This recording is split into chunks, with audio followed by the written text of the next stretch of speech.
Cium, cerita pendek karya Aditya Tilung yang akan dibacakan oleh penulisnya sendiri. Lukman adalah laki-laki biasa yang hidupnya jauh dari kata cukup. Kedua orang tuanya tak berhasil ditemukan tim SAR saat musibah longsor yang terjadi di kampungnya 4 tahun lalu. Meskipun ia miskin, tapi Lukman punya pacar, namanya Oki. Seorang wanita kaya raya yang tak pernah memandang fisik dan materi terhadap siapapun.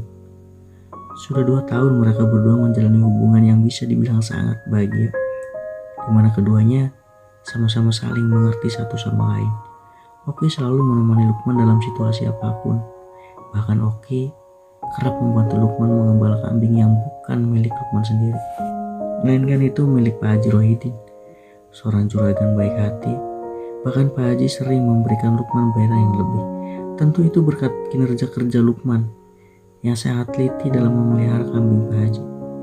Dan Lukman pun tak pernah mengambur-amburkan uang hasil ia mengembala.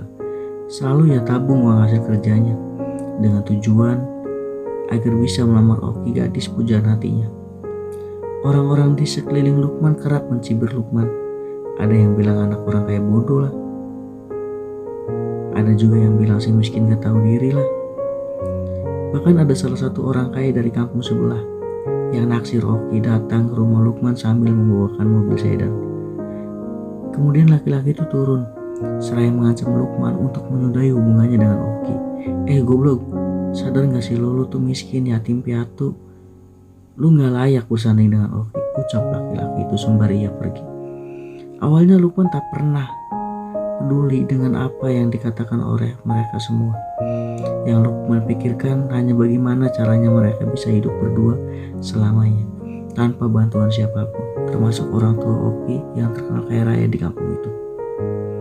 Meskipun terkadang Lukman merasa sadar dengan keadaan yang serba kekurangan. Jika dibandingkan dengan puluhan laki-laki yang mencoba merebut Oki darinya, jelas Lukman bukanlah siapa-siapa. Karena terus-menerus menghadapi tekanan yang seakan membuat Lukman sadar bahwa ia sama sekali tidak pantas bersanding dengan Oki. Hingga suatu pagi, ketika Oki membawakan Lukman sarapan, Lukman lantas berkata, "Maaf, aku tak bisa terus-terusan menerima semua ini." "Kenapa? Kok kamu gini?" tanya Oki keheranan. "Gak apa-apa, aku cuma sadar aja kalau benar kata orang-orang, aku sama sekali tak pantas buat kamu. Aku gak punya apa-apa, aku gak punya rumah, tempat tinggal. Bahkan orang tua pun aku gak punya," jelas Lukman merendah. "Aku tahu kok semuanya. 2 tahun aku hidup bareng kamu. Dan itu bukan waktu yang sebentar. Dulu aku pernah bilang kalau aku bakal terima kamu apa adanya. Dan adanya kamu yang seperti ini sekarang, aku akan tetap terima kok." Lukman tak bergerak sedikit pun. Bahkan bibir Lukman tak bergeming sepatah kata pun.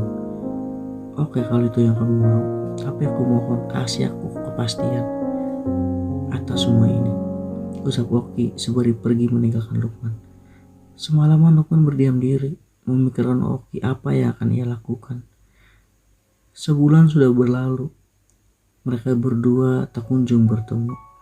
Oki sangat merindukan Lukman, seorang laki-laki kekar, mengembala kambing yang memiliki suara merdu serta alunan gitar yang sangat syahdu. Tanpa pikir panjang, Oki bergegas menemui Lukman.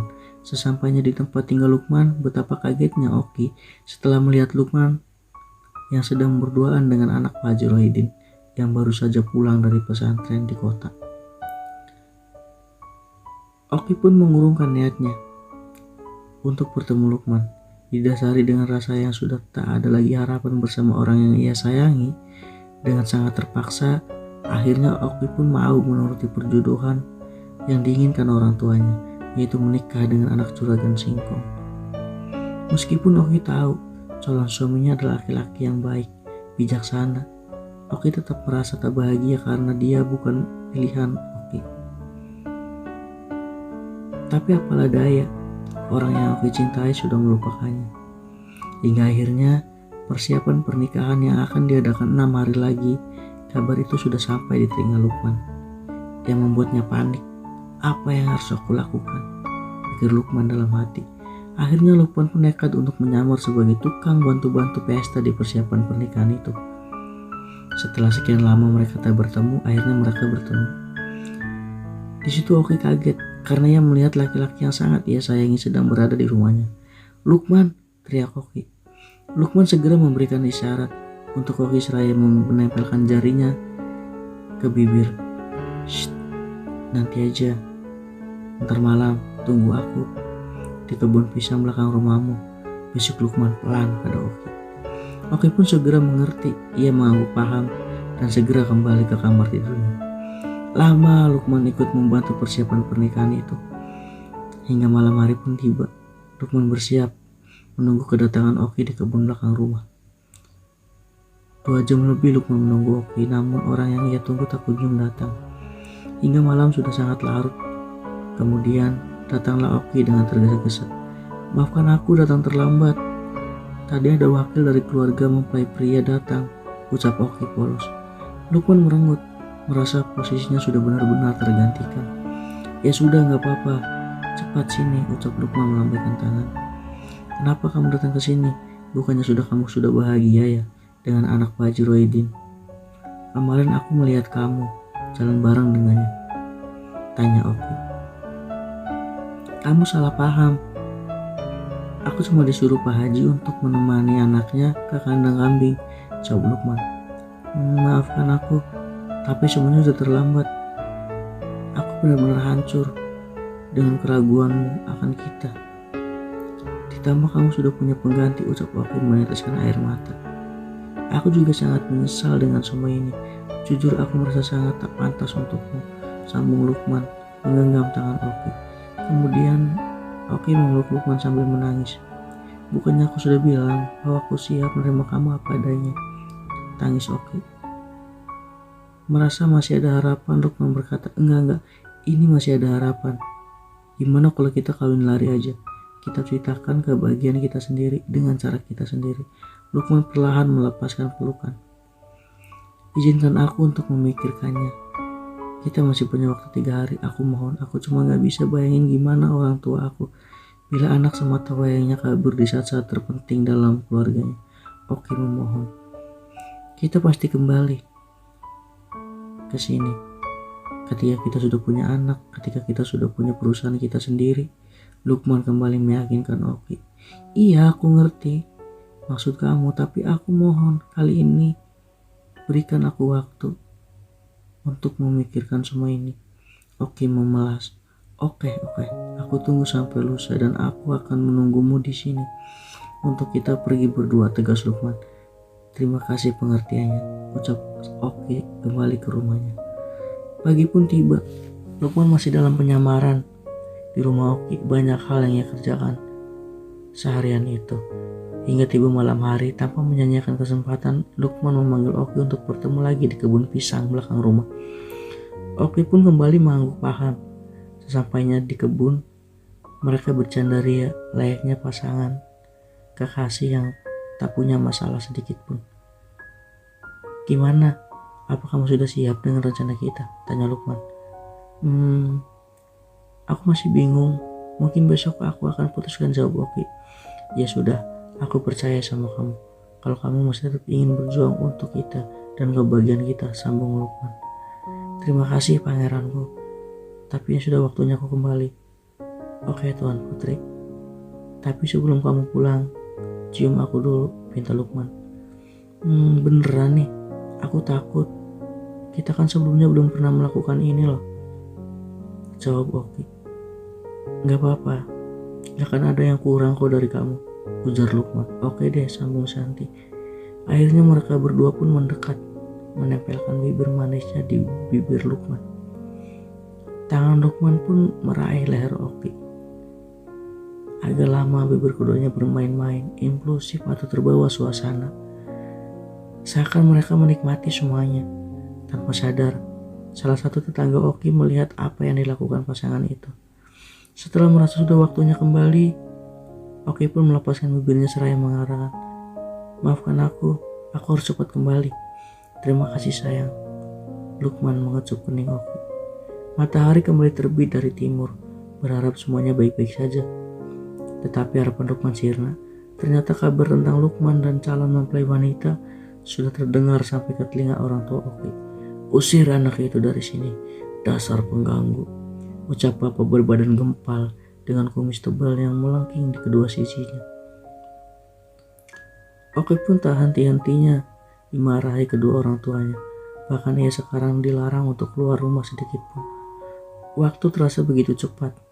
Hari pernikahan yang seharusnya dilaksanakan besok pagi karena ada insiden memalukan yang dilakukan putrinya, orang tua Oki langsung melaksanakan pernikahan putrinya hari itu juga.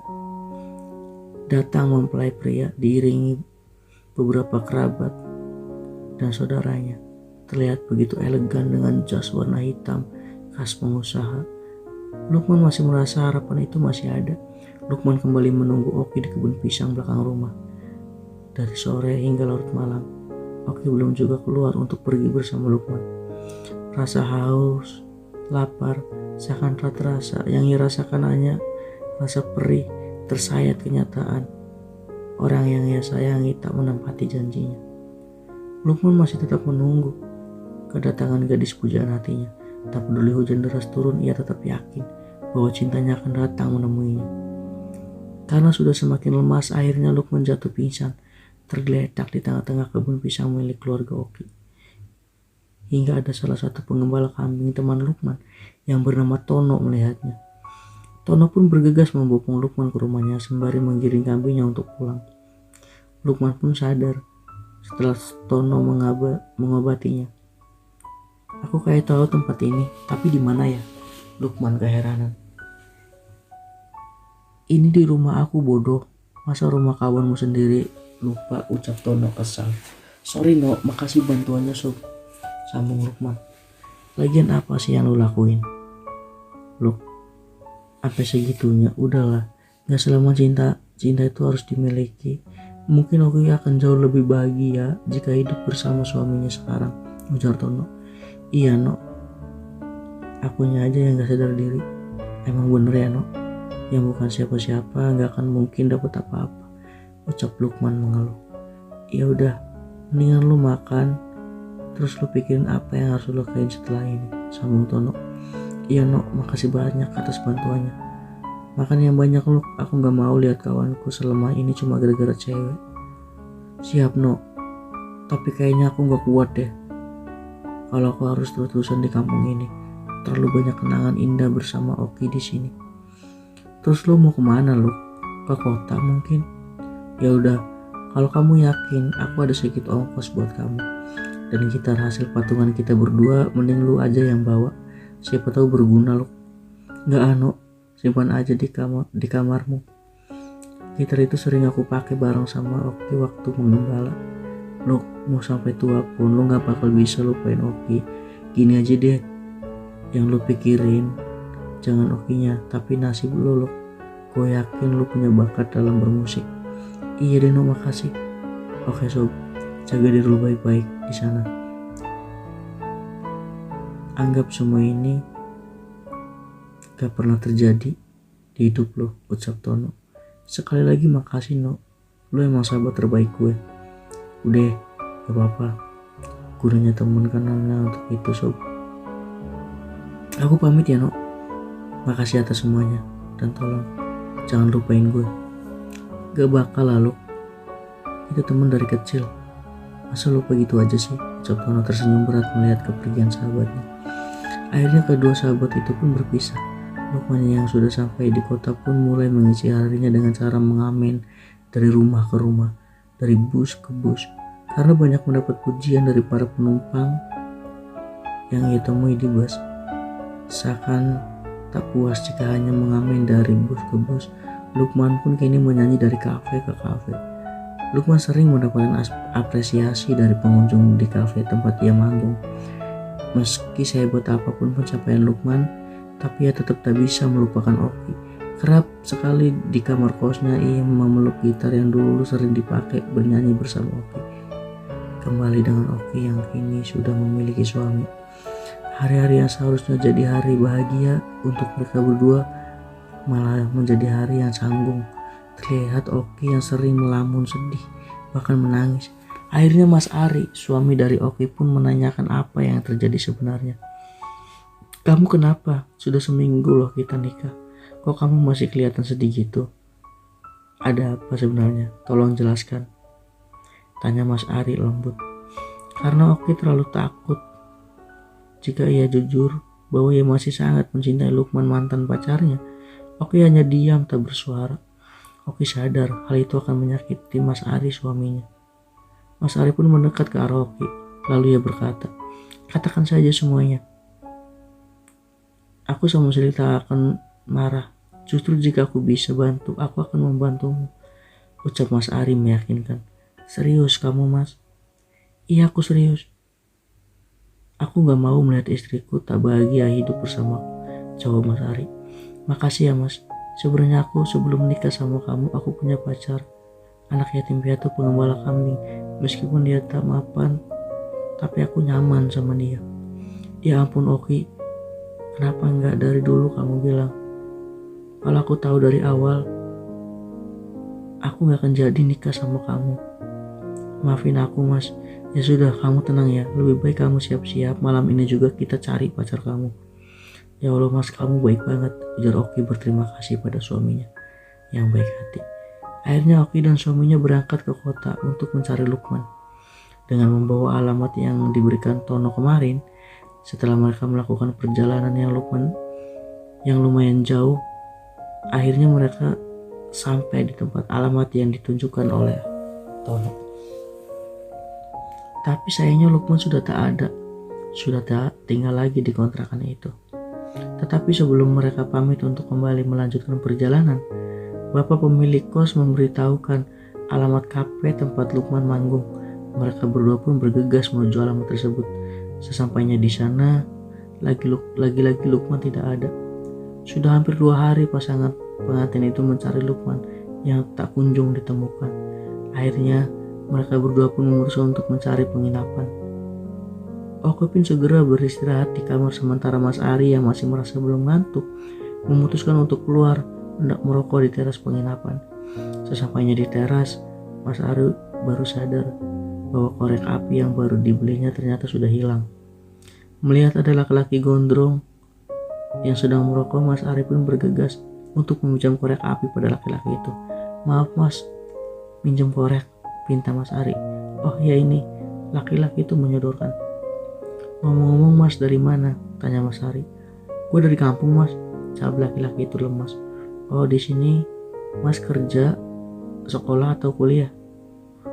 Mas Ari kembali bertanya. Bukan kerja sih Mas, lebih tepatnya lagi lari dari kenyataan. Wanita yang gue sayang nikah sama laki-laki yang jauh lebih mapan dari gue, jawab laki-laki itu tertatih. Masih mending lu bro, gue baru aja nikah. Sekarang gue sama istri lagi nyari mantan pacar istri gue. Rumit banget ya cinta, jelas Mas Ari. Sabar Mas, setiap orang selalu punya cerita-ceritanya masing-masing, sambung pria itu. Ya udah Mas, makasih atas obrolannya. Gue ke dalam dulu ya, kasihan istri gue nyari mantan pacarnya gak ketemu-temu. Oke, semangat Mas. Tapi Mas Ari sadari, laki-laki tersebut ternyata Lukman, mantan pacar Oki yang sampai saat ini mereka berdua cari-cari. Akhirnya mereka berdua pun tertidur sangat lelap. Hingga pagi pun tiba, mereka kembali melanjutkan pencarian Lukman. Seminggu sudah mencari, Lukman belum juga mendapatkan hasil. Dirasa sudah sangat lelah, mereka berdua pun untuk memutuskan pulang ke kampung tempat di mana Oki dan Mas Ari tinggal.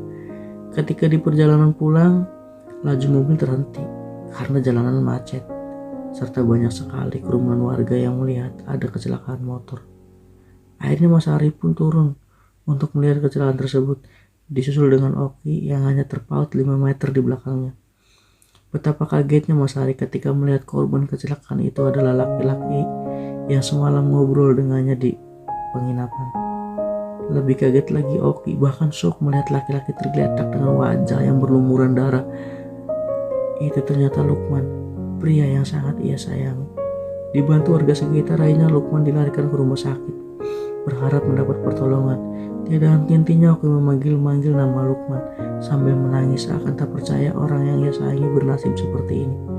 Sesampainya di rumah sakit, dengan sigap Mas Ari membawa Lukman ke ruang UGD.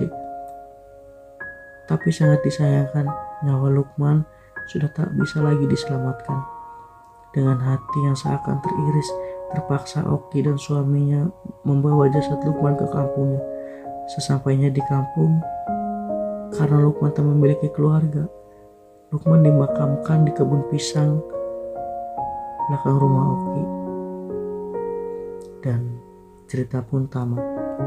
Oke teman-teman, itu adalah cerita pendek karya gue sendiri. Semoga bermanfaat ceritanya. Jika ada yang bisa dijadikan pelajaran, jadikanlah pelajaran. Dan gue Aditya Tulung Pratama pamit undur diri.